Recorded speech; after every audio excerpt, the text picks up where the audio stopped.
नाज़रीन आदाब, न्यूज़ 18 उर्दू में आपका इस्तकबाल है। मैं हूं मोहम्मद विसाल आज़म और आप देख रहे हैं खबर खास।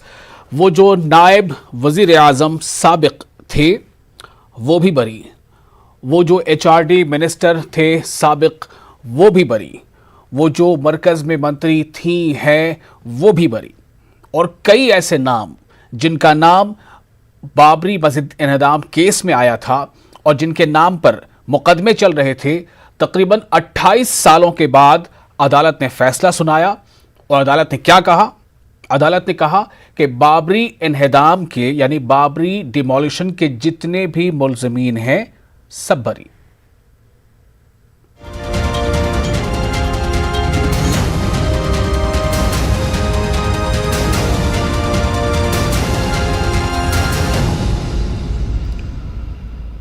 जी हां, तमाम मुल्क के शहरियों की नजरें लगी थीं आज टेलीविजन स्क्रीन पर और सब ये जानना चाहते थे कि बाबरी मस्जिद से जुड़े एक और फैसले का रंग, उसका रूप, उसकी शक्ल क्या होती है, वो फैसला किस नौयत का होगा, वो फैसला कैसा होगा, क्या उस फैसले के बाद तमाम जो उसके फरीक हैं सबको इत्मीनान हो जाएगा या क्या उस फैसले के बाद फिर से एक बेचैनी बढ़ जाएगी।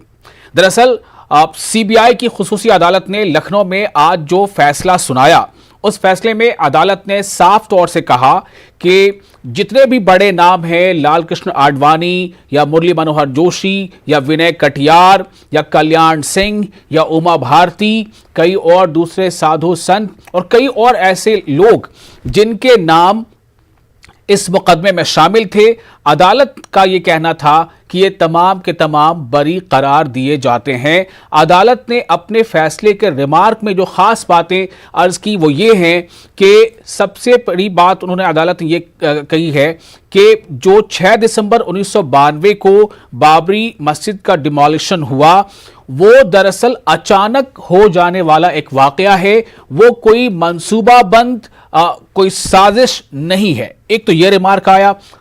दूसरा रिमार्क यह आया कि जितने भी ये मुल्ज़मीन हैं, इन तमाम मुल्ज़मीन के खिलाफ अदालत में स्ट्रॉन्ग एविडेंस यानी ठोस सबूत पेश नहीं किए गए। मतलब यह कि अदालत के सामने नहीं आए, अदालत के सामने जो भी सबूत आए उसकी बुनियाद पर इन तमाम लोगों को का जुर्म जो है वो साबित नहीं होता है, इसलिए इन तमाम लोगों को बरी किया जाता है। तो ऐसे ये मामले सामने आने के बाद जाहिर है कि कई तरह के रिएक्शंस आए हैं। एक तरफ जहां जिन लोगों के नाम इस मुकदमे में थे उनके चेहरों पर खुशी आ गई, उनके घरों के आसपास चहल पहल बढ़ गई और कहीं खुशियां मनाई गई, कहीं लड्डू भी बांटे गए। और लेकिन दूसरी तरफ जिन लोगों को ये लगा कि इस फैसले में कहीं ना कहीं इंसाफ उनके हक में नहीं हुआ है, तो उन्होंने इसके खिलाफ आवाज भी उठाई है। मतलब ये कि उन्होंने अपना रद्दमल जाहिर किया है। खासतौर से मैं जिक्र कर रहा हूं All India Muslim Personal Law Board का। All India Muslim Personal Law Board की तरफ से जफर याब जिलानी जो सीनियर वकील भी हैं, उन्होंने ये कहा कि चूंकि ये फैसला जो है हुआ है, लेकिन मुस्लिम पर्सनल लॉ बोर्ड का यह मानना है कि इस फैसले में इंसाफ नहीं हुआ है, इसलिए उन्होंने ये ऐलान किया कि all India Muslim Personal Law board इस फैसले के खिलाफ चैलेंज करेगी। और हमारे साथ इस खास मौजू पर खबर खास में लॉयर सुप्रीम कोर्ट ये हमारे साथ जुड़ेंगे महेश कुमार मिश्रा जो रिटायर्ड DIG UP हैं, अब वो हमारे साथ जुड़ चुके हैं। एक रोज कबल भी हमने उनसे बात की थी।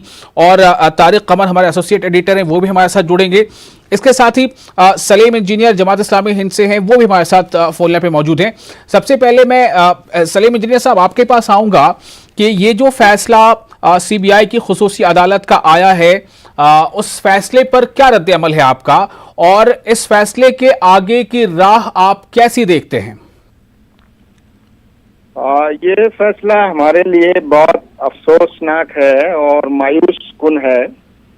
अलबत्ता ये अंदाजा था कि फैसला यही आएगा और ये बड़े अफसोस की बात है कि अदालतों में अब ये सूरत हाल हो गई है कि फैसला आने से पहले लोगों को ये अंदाजा हो जाता है कि क्या फैसला आने वाला है। तो एक ऐसा जुर्म जो आज से 28 बरस पहले बिल्कुल दिन दहाड़े पूरी दुनिया ने देखा, उसका रिकॉर्ड मौजूद है। कौन लोग थे जो लोगों को उकसा रहे थे, किन लोगों ने पूरे मुल्क में घूमकर लोगों को उकसाया, जमा किया, और उसके बाद ये बाबरी मस्जिद की शहादत का मामला पेश आया। और अब ये कहा जा रहा है कि सबूतों की कमी की वजह से, और ये कहा जा रहा है कि ये कोई प्री प्लान्ड डिमोलिशन या इसकी शहादत प्री प्लान नहीं थी। तो बड़ा अफसोसनाक है। इससे हमारे मुल्क का और हमारे मुल्क की अदालत का जो वक़ार है वो मजरूह हुआ है। लोगों का भरोसा अदालतों पर कम होगा, जबकि इतनी वाज़ेह चीजें लोगों के सामने आने के बावजूद और इतना वक्त ले लिया गया, यानी 28 साल कोई कम नहीं होते, और ये तय करने के लिए 28 साल लगाए गए कि ये 32 लोग जो हैं वो बिल्कुल बरी हैं और इनका कोई जुर्म नहीं है, इनका कोई कसूर नहीं है, और ये बाइज्जत बरी किए जाते हैं। तो मुझे लगता है कि जिस समाज सोसाइटी में इंसाफ की उम्मीद न हो, खासतौर से कमजोर लोगों को, तो वो मुल्क और समाज कमजोर होता है।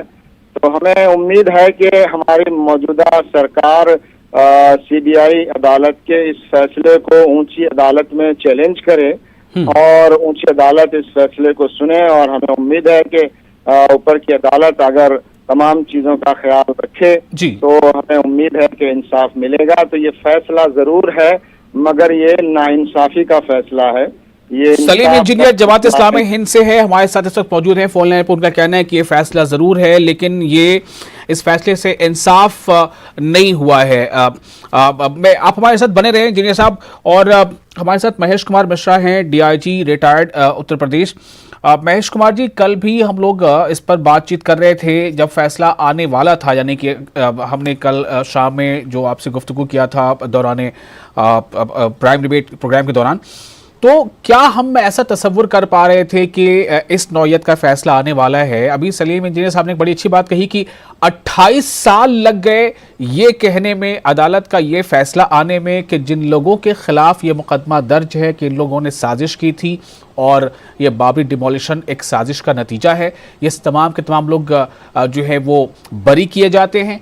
इतना इस फैसले को आने में 28 साल लग गए।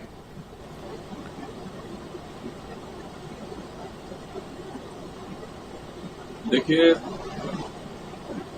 6 दिसंबर 1992 जिस दिन बाबरी डिमोलिशन हुआ, उसके बाद ये केस रजिस्टर हुए इन लोगों के खिलाफ। जी, एक केस रजिस्टर हुआ हजारों कार सेवक के खिलाफ, एक केस रजिस्टर हुआ इन खास लोगों के खिलाफ जिसमें कि करीब 48 और 49 लोग थे, जिसमें कि 12 लोगों की डेथ हो चुकी है जी, और 32 लोग रह गए, 32 लोग रह गए जिनके खिलाफ मुकदमा चल रहा था।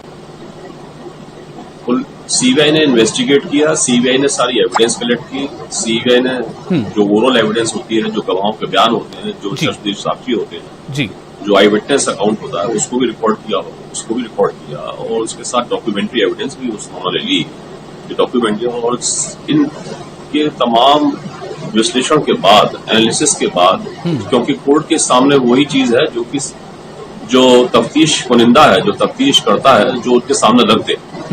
कोर्ट अपने जरिए से कोई ऐसा नहीं कि और एविडेंस जुटा ले, कोर्ट तो केवल उसी पर डिसाइड करती है जो उसके सामने इकट्ठा करके रख दिया इन्वेस्टिगेशन ऑफिसर ने, आईओ ने। और यहाँ आईओ जो है वो सीबीआई है, सीबीआई ने इन्वेस्टिगेट किया इस केस को, और सीबीआई इस देश की सबसे बड़ी एजेंसी मानी जाती है। इन्वेस्टिगेशन के लिए एक स्पेशलाइज्ड एजेंसी है जी, क्योंकि स्टेट पुलिस पर और जिला पुलिस पे तो आदमी उससे थोड़ा सा ट्रस्ट नहीं कर सकता है, कह सकता है कि साहब मैं ट्रस्ट नहीं करता हूँ, लेकिन सीबीआई एक ऐसी एजेंसी है जो कि इंडिपेंडेंट है और जिस पर की कोई ज्यादा प्रेशर्स काम नहीं करते हैं, और स्पेशलाइज्ड एजेंसी है।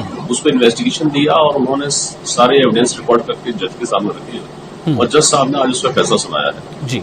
अब टाइम का जहां तक 28 साल का सवाल है कि 93 में चार्जशीट लगी और उसके बाद आज फैसला आ रहा है, तो इसमें गवाहों का एग्जामिन होना कोर्ट के अंदर, उनकी गवाही होना, और फिर जो डिफेंस काउंसिल है, जो मुल्जिम है, मुल्जिमान की जो वकील है, उनके क्रॉस एग्जामिन करना एक बड़ा लंबा प्रोसेस है। और इसमें अक्सर देखा होगा आपने कि जो बड़े सीरियस टाइप ऑफेंसेस होते हैं उनमें कोशिश रहती है कि इसको मामले को टाला जाए, इसको डिले किया जाए। तो पहली बात तो यह है कि ये चीज बड़ी स्पष्ट हो गई कि हमारे यहाँ ये टेंडेंसी जो है, जो मुकदमे को डिले करने की है, जो उसको थोड़ा सा उसके जो रिजल्ट्स हैं उसको लेट आए जी, और गवाहान जो है उनको बार बार प्रेशराइज किया जाए या गवाहान को विन ओवर किया जाए, तो ये सब टैक्टिक्स हिंदुस्तान में चलती है। तो ये जो फैसला आया है, अब इस पर तो मैं कमेंट नहीं करूंगा कोई, लेकिन हाँ मैं ये कहूंगा जी कि 2-3 चीजें जरूर हैं कि एक जैसे कहा जाता है कि जस्टिस डिलेड जस्टिस डिनाइड। यदि आप विलंब करेंगे, यदि कोर्ट्स में जो प्रोसेस है, जो कोर्ट में प्रोसीजर है, ट्रायल है, यदि आप उसको लेट करेंगे तो वो रिजल्ट सामने नहीं आ सकते जो आने चाहिए। जी हाँ। तो ये केवल इसी केस की बात नहीं है, हमारे जनरल टेंडेंसी है कि हम क्योंकि ये केस इसलिए महत्वपूर्ण हो जाता है कि बाबरी डिमोलिश हुई और उसके बाद पूरे हिंदुस्तान के अंदर तमाम जगह दंगे हुए। जी हाँ। और एक जो हेट्रेड है, जो एनिमिटी है, वो दो कम्युनिटी के बीच में बड़ी इतनी बड़ी कि वो आज तक भर नहीं पाई है। बिल्कुल, आज तक वो तो सवाल इसी बात को लेकर है कि जो वाकया अपने आप में हुआ, जो इंसिडेंस हुआ 6 दिसंबर 1992 को, उसको सुप्रीम कोर्ट ने भी अपने एक कमेंट में, जब वो टाइटल सूट के फैसले में वो कमेंट शामिल था, ये कहा गया कि ये egregious violation of rule of law है और ये क्रिमिनल एक्ट है। लेकिन और उस वक्त की बहुत सारी फिल्मसाजी और बहुत सारे रिपोर्ट्स, बहुत सारे जर्नलिस्टों के बयान, वीडियो क्लिपिंग, सारा कुछ कोर्ट में है। लेकिन अगर ये फैसला इस तरह से आता है, इसका मतलब है कि जो आप कह रहे हैं उसके मुताबिक कि अगर जजेस के पास एविडेंसेस की कमी है वहां पर आती है, इसका मतलब जो प्रोसिक्यूटिंग एजेंसी है उसमें कहीं ना कहीं कुछ कमी रह गई कि उसने उस चीज को स्ट्रांगली रखा नहीं। मैं फिर से आप इस पर कमेंट लूंगा। तारिक कमर हमारे साथ जुड़ चुके हैं, हमारे नुमाइंदे हैं लखनऊ से।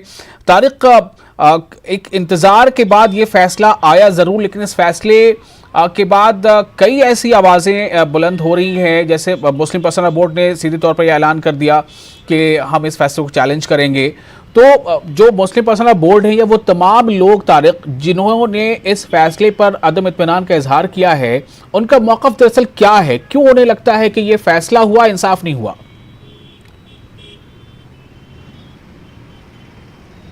देखिए, बुनियादी बात मैं अर्ज़ करूँ आपसे, अभी डीआईजी साहब ने, फॉर्मर डीआईजी साहब ने जो बयान दिया उसका पस मंज़र सब कुछ वाज़ेह कर देता है।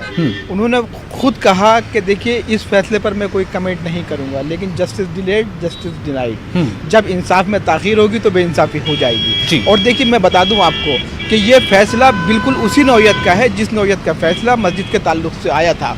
उस वक्त भी all India Muslim Personal Law board हो, बाबरी मस्जिद एक्शन कमेटी हो, जमात-उल उलमा हो, सब ने इस मौक़िफ़ की तर्जुमानी की थी कि हमारे दस्तावेज़, हमारे डॉक्यूमेंट्स, हमारे सबूत बहुत मजबूत हैं और हम अदलिया पे यकीन करते हैं और फैसला हमारे हक़ में होगा, ऐसा हमें क़वी इम्कान है, क़वी यकीन है। लेकिन देखिए फैसला मुखालफत में गया। आज भी सिचुएशन यही थी। आप देखेंगे कि आज जिस वक्त फैसला आया है उससे 1 घंटे के पहले के बयानात तमाम लीडरान के, ख्वाह उनका ताल्लुक़ मस्जिद फरीक़ से हो या मंदिर फरीक़ से हो, सबके बिल्कुल मुख्तलिफ थे। लेकिन 1 घंटे के बाद सबका लाइन ऑफ एक्शन यही था कि नहीं, अदालत ने जो फैसला किया है वो बिल्कुल दुरुस्त है और हम अदालत के फैसले का सम्मान करते हैं। उससे पहले ये कहा जा रहा था कि अगर हमें इस जुर्म में, इस इल्ज़ाम में फांसी भी हो जाती है तो हमें एहसास फ़ख्र है, हम इस पर फ़ख्र करेंगे, हमारे लिए सम्मान की बात है ये। तो देखिए, आप देखिए कि जैसे ही अदालत का फैसला आता है लोगों का लाइन ऑफ एक्शन चेंज हो जाता है, वे ऑफ टॉकिंग बदल जाता है, लहजे बदल जाते हैं, सबका मौक़िफ़ एक होता है। लेकिन मैं बता दूं आपको कि ये, जैसा कि डीआईजी साहब ने, फॉर्मर डीआईजी साहब ने बताया अभी कि ये हिंदुस्तान की मुश्तरका तहजीब के लिए, आइन और दस्तूर के लिए, पूरी जो एक हमारे एक मुश्तरका तहजीब है और एक पूरा इतिहास, पूरी एक तारीख़ रही है, उसके लिए कहीं ना कहीं लम्हा फ़िक्रिया है। और बिलखुसूस अक़लियतों के हवाले से, वो अक़लियत जो सबसे बड़ी अक़लियत है आज ऐसा अदम तहफ़्फ़ुज़ में मुब्तला है, आज उसे ये एहसास हुआ है, वो मायूस हुई है कि कहीं ना कहीं उसके लिए हिंदुस्तान की ज़मीन तंग हो रही है, कहीं ना कहीं अदलिया के ताल्लुक़ से उसका यकीन जो है अब कमज़ोर पड़ता जा रहा है।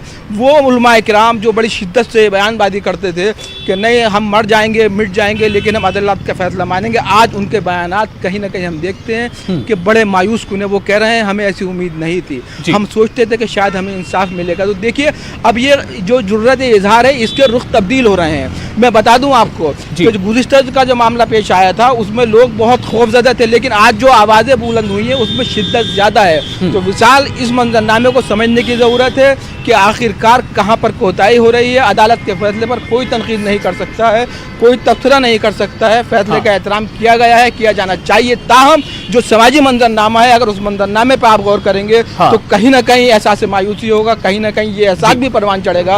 एक मखसूस लगभग ऐसे ही तर्जुमानी अभी हमसे सलीम इंजीनियर साहब ने भी अपने रद्दमल का इजहार करते हुए किया है और हम उनसे फिर से बात करेंगे।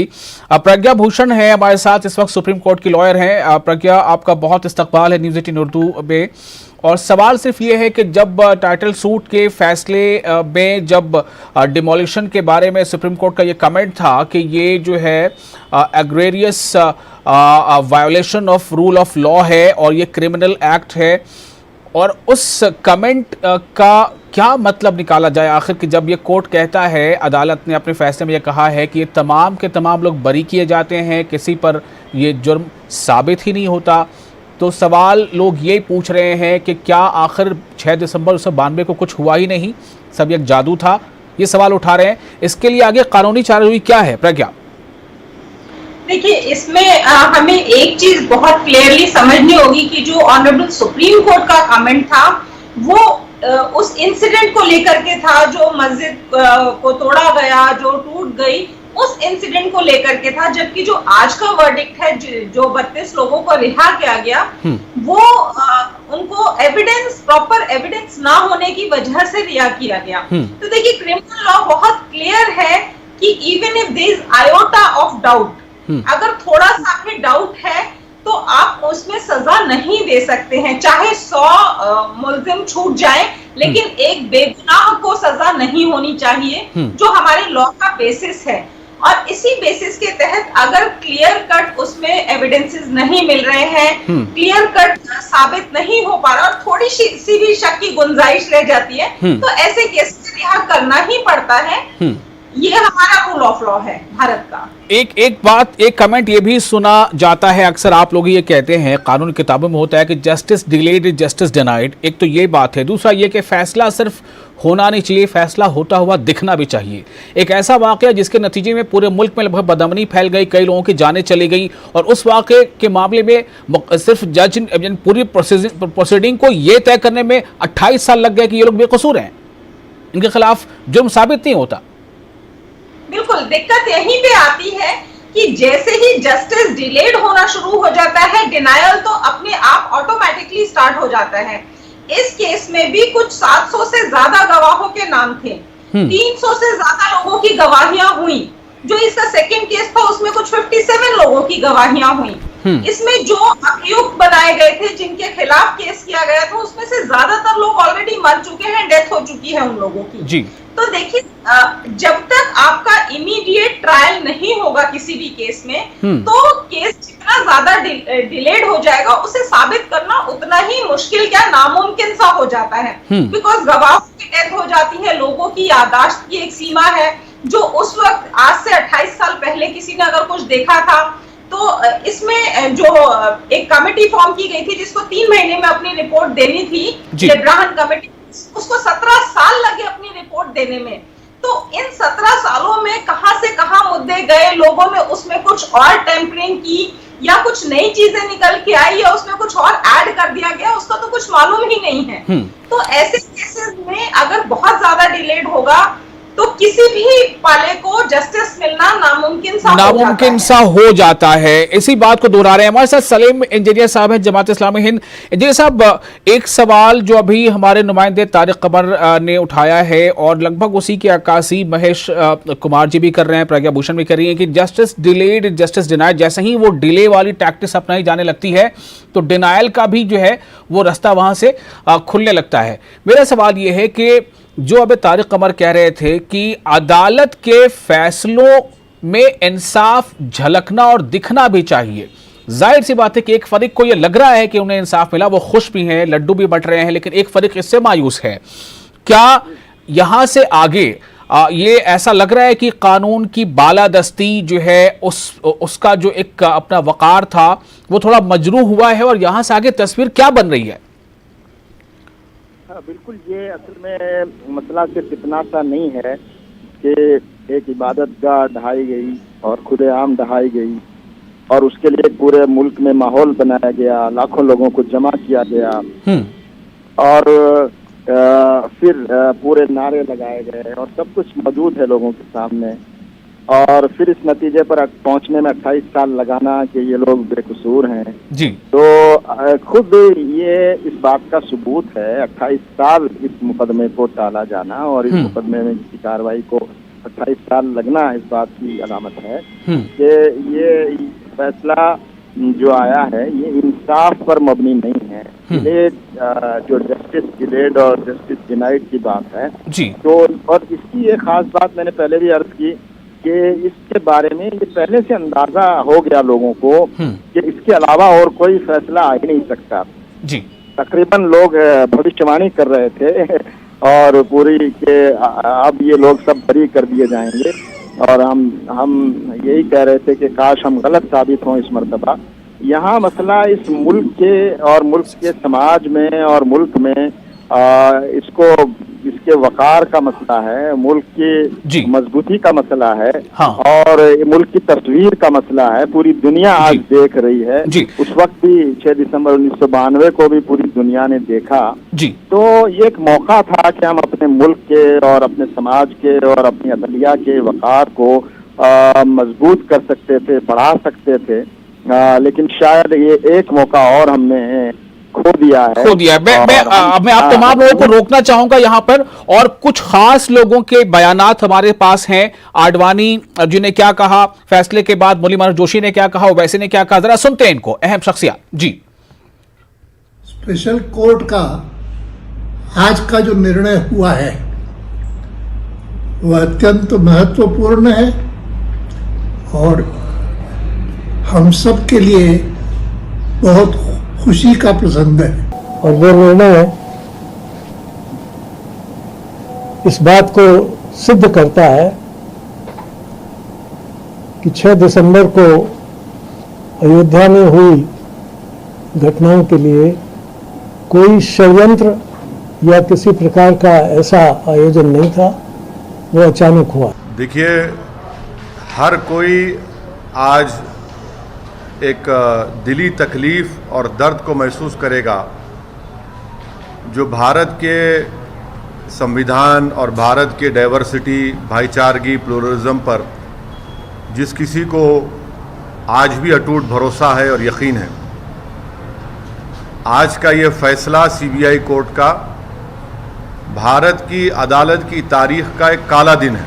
अब मैं ये समझने से कासिर हूँ कि अगर सुप्रीम कोर्ट ये कहता है कि egregious violation of rule of law, तो क्या कोई जादू से मस्जिद को शहीद कर दिया गया था 6 दिसंबर को?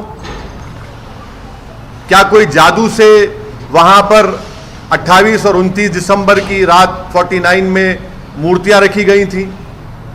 क्या कोई जादू से उसके ताले खोले गए थे जब राजीव गांधी प्राइम मिनिस्टर थे?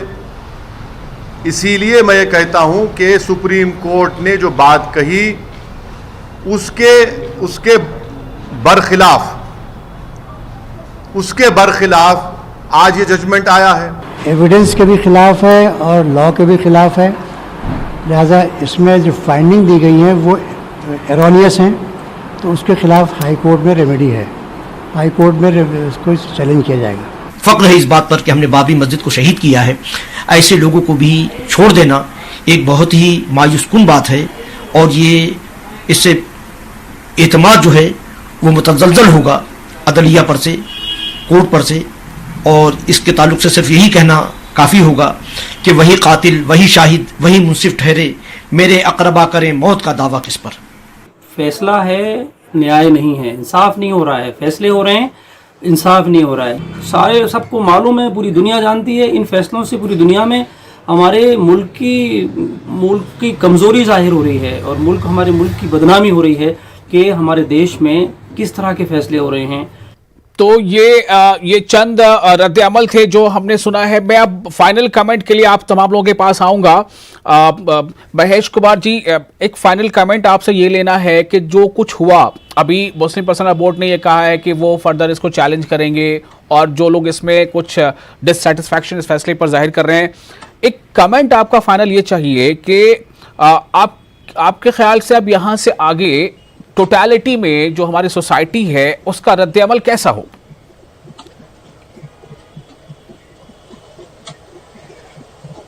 देखिए, हमें अभी जो हम मदद चाहते हैं वो हमें मुहैया होगी। और देखिए, यदि कोर्ट का जजमेंट आया तो उसके खिलाफ हम हाई कोर्ट जा सकते हैं और हाई कोर्ट में अपनी बात कह सकते हैं। एक पक्ष तो निश्चित रूप से उससे परेशान है, दुखी है, जो भी आप कह लें, उसको ऐसा लगता है कि जस्टिस नहीं मिला, justice being denied to that party. तो वो उसके सामने ऑप्शन अवेलेबल है, उसके सामने खुला हुआ है रास्ता कि वो हाईकोर्ट जाए और इसके खिलाफ अपील करे, ठीक है, और इसको गलत ठहराए कि साहब ये जायज नहीं है फैसला।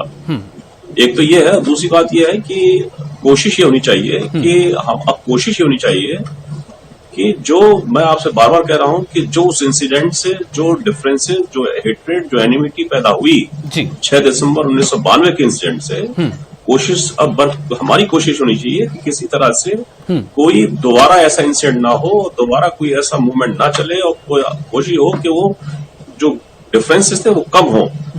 जैसे कि हम भविष्य की बात करते हैं, तो भविष्य में यदि हम चाहते हैं कि सुखद भविष्य हमारा, तो निश्चित रूप से हमें मिलजुल कर रहना होगा और उसके अलावा कोई चारा नहीं है।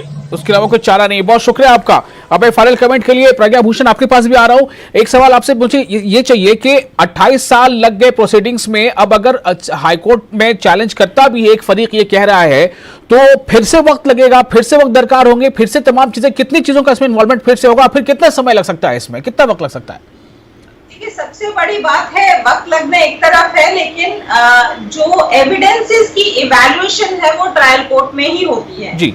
जब आप हायर कोर्ट्स में अपील के लिए जाते हैं तो वो on the point of law जाते हैं, यानी कि कानून अगर सही ढंग से अप्लाई नहीं हुआ है तब आप हायर कोर्ट्स में जा रहे हैं, ठीक है। यहाँ पे हुए हैं तो वो बेसिस है उसका एविडेंस कि एविडेंस नहीं मिला उनके खिलाफ कि वो 120 में क्रिमिनल कॉन्स्पिरेसी में इन्वॉल्व थे। उसका एविडेंस उसके विटनेसेस के आधार पे उसमें कहीं ना कहीं लेक्यूना आया, जो एविडेंसेस नहीं मिले जिससे वो बरी हुए। तो किसी भी हायर कोर्ट में जाएंगे तो एविडेंस तो दोबारा नहीं हो सकते, गवाहियां तो दोबारा नहीं हो सकती। पुरानी 28 साल पुरानी गवाहियों को दोबारा लाना भी ऑलमोस्ट इम्पॉसिबल है, क्योंकि उसमें से बहुत लोगों की डेथ हो चुकी है जी। तो बहुत मुश्किल है। आगे के लिए सिर्फ यही देखा जाना चाहिए कि कोई भी मैटर हो उसको अगर हम इमीडिएटली नहीं रिजॉल्व कर रहे हैं, इमीडिएटली उस पे ऑर्डर नहीं आ रहे हैं, तो जस्टिस मिलना बड़ा मुश्किल होता है, बड़ा मुश्किल हो सकता है। बहुत शुक्रिया आप तमाम मेहमानों का हमारे साथ जुड़ने के लिए। जाते जाते एक बहुत अहम खबर आपको दे दूं कि कृष्ण जन्मभूमि को लेकर दाखिल अर्जी को मथुरा सिविल कोर्ट ने खारिज किया है। कृष्ण जन्मभूमि को लेकर दाखिल अर्जी को मथुरा सिविल कोर्ट ने खारिज किया है। कोर्ट ने अपने फैसले में कहा है कि यह अर्जी सुनवाई के काबिल नहीं है। बहुत शुक्रिया, आदाब।